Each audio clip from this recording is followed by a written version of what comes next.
School থেকে এসে নাস্তা নিয়ে বসছি আর আজ আমার মেয়ে আইসক্রিম নিয়ে বসছে।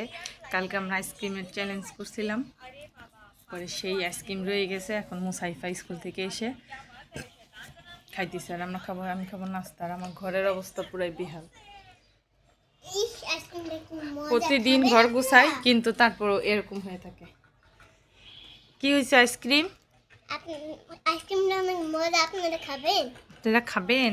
এখন আমরা খাবো না, আমরা এখন নাস্তা খাবো। তুমি আইসক্রিম খাইলা, আগে বলছি যে নাস্তাটা খাও তারপর আইসক্রিম খেয়ে। ধরো মাংসের ঝোল আছে কালকের, পরোটা নিয়ে আসছি, খাবো। আইসক্রিম বেশি মজা আছে। আইসক্রিম খাইলে হবে না, এটা পরে খাও। রুটি নাও, রাখো মম। ওটা পরে, আবার পরে। হ্যাঁ, মজা আছে। মাংস ঝোল দিয়ে নাও। মুসাইফা রুটি পছন্দ করে, পরোটা মাংসের ঝোল দিয়া। না, মাংস দিব না। মাংস দিব না?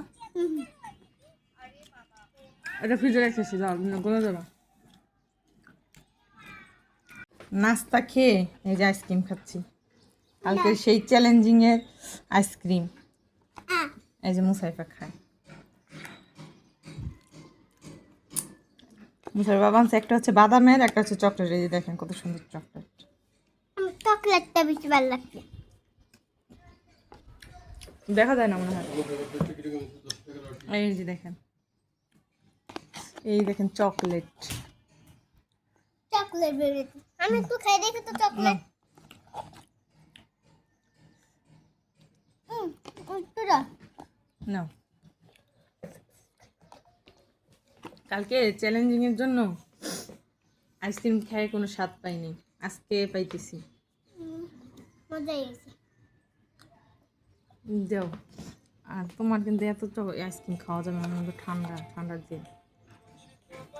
তুমি এতদিন আমার আইসক্রিম খাইতে দিছিলা? কই দাও। আমি খাবার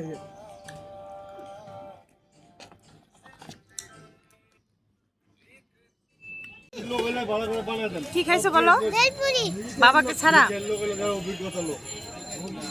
দেখেন, আমি একটু চা ছিল সেটা গরম বসাই দিয়ে গেছি আর কি। বসায় তারপর মুসাই করে পড়াইতে গেছি, আইসা দেখি দেখেন চায়ের অবস্থা। এটা কি মানা যায়? এটা মানা যায় না। আমার মনের অবস্থা আর চায়ের অবস্থা পুরো এক হয়ে গেছে। আমার মনের অবস্থা এখন বর্তমানে এরকম, পুরা পুরা অবস্থা। আমার চায়ের পাতিলের এই অবস্থা। কি তোমার পড়াইতে গিয়ে আমার এই ঝামেলা হয়েছে। আমার নাক